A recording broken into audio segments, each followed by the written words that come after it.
flesh and shuffles and bones, and the cookies stole. The law has failed time and time again. We are angry. For students to showcase their talent.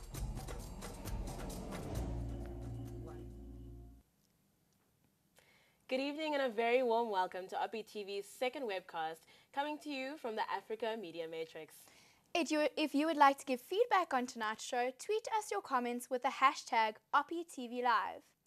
And in tonight's news, Dr. Saleem Badat has announced his resignation from the position of Rhodes University Vice-chancellor. Badat has been appointed by the Andrew W. Mellon Foundation in the new post of Program Director for International Higher Education and Strategic Projects. He will be based in Manhattan, New York, and will oversee the Foundation's international grant-making, as well as its programs in South Africa. Badat shall begin the post later this year. The exact date of his departure from Rhodes is yet to be announced. Members of the South African Municipal Workers Union in Grahamstown protested over the disappearance of payments meant for their pension and medical aid funds. The workers gathered outside City Hall but were disrupted when at least 2 stun grenades were fired by SAPS officials. The annual firewalk took place this Friday on the Drosty Lawns. 43 student volunteers walked over burning coals to raise donations for Rhodes University's Pocket Money Fund. The fund, run by the Rhodes Alumni Division, helps fellow students in need of financial assistance. And following our previous show, Mark Davies interviewed Regional Secretary of the South African Students' Congress, Mthobisi Buthelezi, on the ongoing shortage in student financial aid. Numerous tertiary education institutions from around the country are rejecting an increasing number of students that do not possess funds to pay for their own education. The National Students Financial Aid Scheme, or NSFAS, is aware that it will take into the billions of rands to address this shortfall. Tonight I will be speaking to the Regional Secretary of SASCO, Mthobisi Buthelezi. Thank you very much for joining us. Thank you very much, Mark. Mthobisi, the Minister of Higher Education recently injected over R1 billion into the NSFAS budget to partially address this shortfall. However, as you know, students at the East Cape Midlands College here in Grahamstown have not received their full funding from NSFAS, and some of them have been threatened with evictions. Could you explain the situation more and provide SASCO's statements on the matter? Now, when you are saying that in the context of Grahamstown EMC College, when you are saying that 80% is going to go towards tuition and 20% towards accommodation, and you also have an influx of students coming from areas outside of Grahamstown, it immediately tells you that you are going to have a crisis when it comes to issues of accommodation. Because in Grahamstown, there is no area, whether it be in the CBD or outside the CBD, that you can get for under R1,000 at least. In that funding model, EMC had decided to take a decision unilaterally to say that they are going to give students 550 for accommodation and food. Now, when you are given 550 for accommodation and food, and you come from outside of Grahamstown, and you are told that you are going to have to make up the shortfall of it, but in the means test you are seeing that you are a deserving student who does not afford to meet the requirements for successful access and success in higher education, immediately tells you that here you are going to have a crisis. Mthobisi, can we talk a little bit about NSFAS here at Rhodes? Do you think that this financial scheme is enabling greater universal access to the university, especially for poorer students? When NSFAS gives money to institutions such as Rhodes University and your Stellenbosches and your UCTs, which have astronomical tuition fees and also residence fees that are attached to it, it obviously tells you that the budget allocation for these institutions will not go as far as they would go, say, for instance, in UKZN or in WUSU or NMMU. But still, when you are paying close to 78,000 Rand for a single year at Rhodes University, then if NSFAS is giving perhaps, as an example, 250 million Rand at Rhodes University, that will not go as far as it would at WUSU. Thank you, Mark and Mthobisi. Now on to Brandon for our sports update.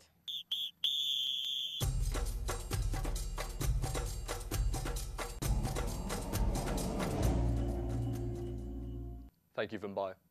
In sports tonight, the first 15 rugby sides started their pre-season this Saturday away from home. they came away with a 36-8 victory against Grahamstown's Wanderers Rugby Football Club. The final try from captain Ty Higo saw them overcome the opposing side with relative ease. The OppiTV crew visited the Rhodes men's first team hockey side on March 6th. The team has qualified for the Varsity Cup. Rhodes Hockey has 7 players in the under-21 Eastern Province men's team and 1 national representative, Cody van Wyk. Here are some other sports results. Rhodes' first 11 cricket were bowled out for 90 runs against PECC last Sunday.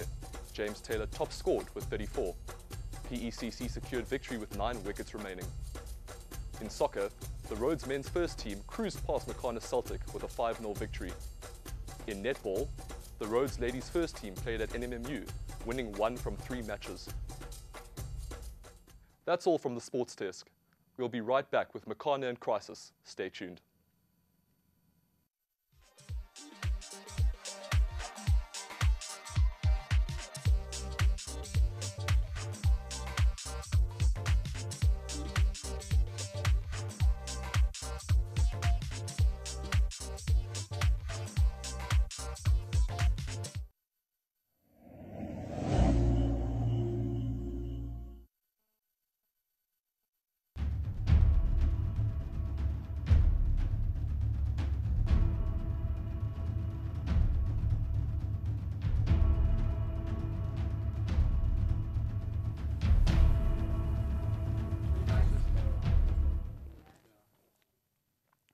The so-called water crisis at Rhodes University last year brought the water situation in Grahamstown very much to the fore.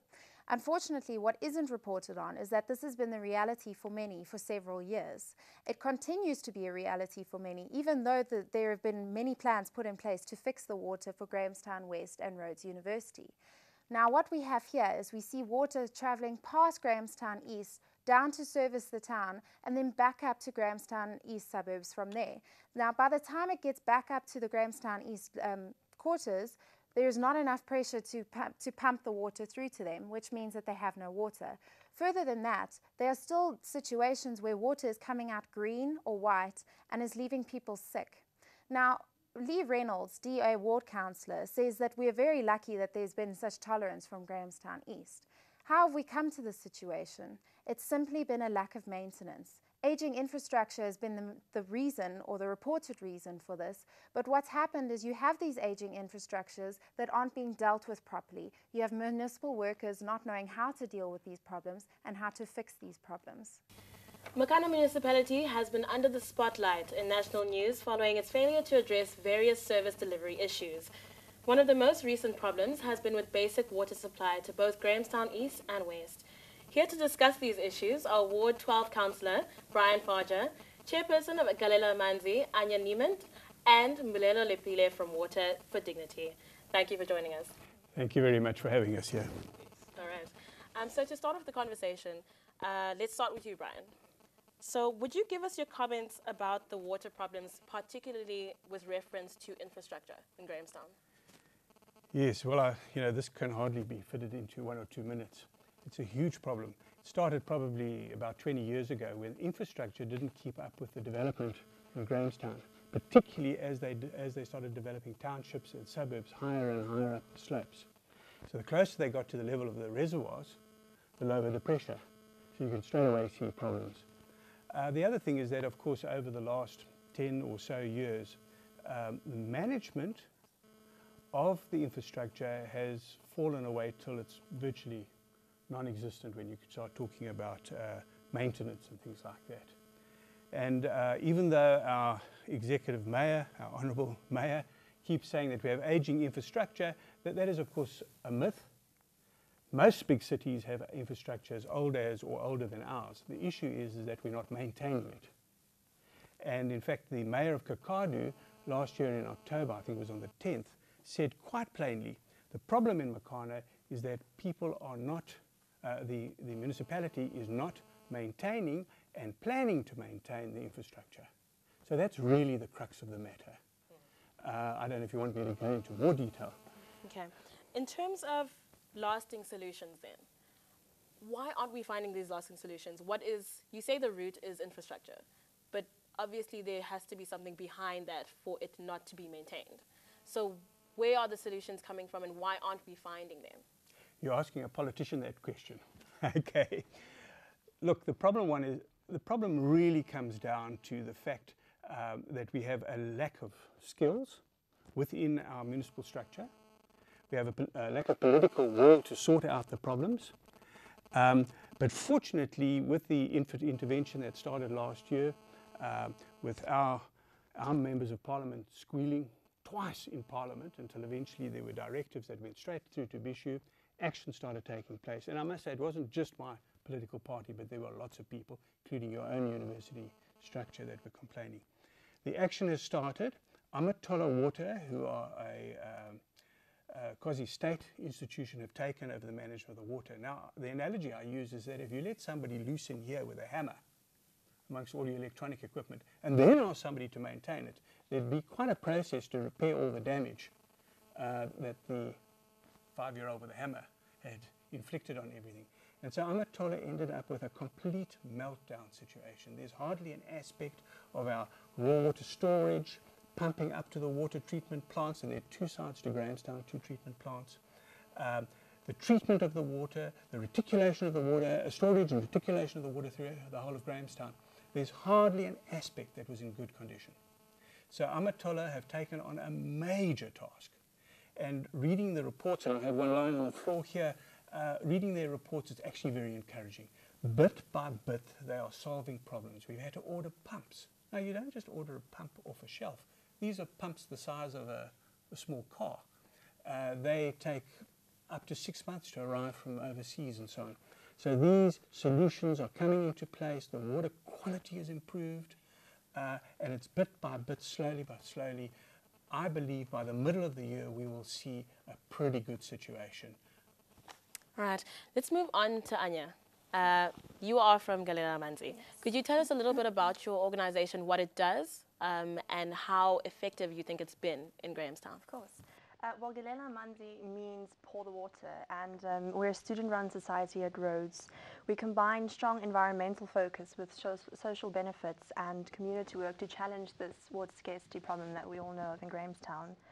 And we do this by raising funds to put up water tanks in and around the communities in Grahamstown. Our impact has been vast over the year. We've put up, to this date, in the 4 years that we've been a society, we've put up over 27 tanks. And the fact, I think, what makes this such a fantastic cause is it's not just the provision of the infrastructure of a tank, but we provide a whole lifestyle, and a sustainable at that, because as we know, water is the #1 mechanism behind irrigation for the gardens, basic hygiene and health. So with that, these communities that we are providing it for have the reality of water scarcity in every day, and bit by bit we can just improve the lifestyle for them. And just following up on what Brian has said, how difficult have you found it in the past couple of years to supply what you do supply, these water tanks, to these communities, considering the problems that Grahamstown is facing? Sure. Well, the thing is, we go out and scout for our sites, and we get to know of these sites by the communities coming to us, and that's about as far as our knowledge goes. We're here for the prevention or the cure, more not the prevention, because we don't have the necessary education as, a politician here, to go and fight at such a high level. So we're going back to grassroots levels. And the role that the community then must realize, it is so easy. It's as easy as us reaching out our hand, and as easy as them extending it back. So, and if I could just interrupt you there. So you said cure and not prevention. Yeah. Could I bring you in then, sir? Let's talk about this preventions, because I know, could you just speak a little bit about water for dignity, and what exactly you're aiming for in this town? Yeah, as water for dignity, one of the communities that is mostly very disadvantaged in the community, of which the water access is one of the critical things that it's hitting the Grahamstown East. Formulating this initiative is called Water for Dignities, whereby we are taught that under the Constitutional Act of the Water Act 1998, it says that people have access to water in each and every household. We have seen that right is being deprived, and then to deprive that right, it means you are taking human dignity away. On the other side, you are depriving them the right to the socio-economics.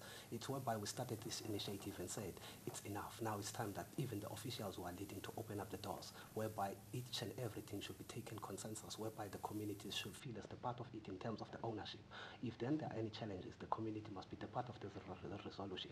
It's whereby we said we are formulating a new strategy whereby in terms of the water access and the water X, the policy framework, it should be designated to each and every corner whereby every communities can feel like being the part of it. It's whereby I think the water crisis in Makana can come into a resolution if then we can start to put the people on the board so we can travel together. And do you see a difference between different communities in Grahamstown?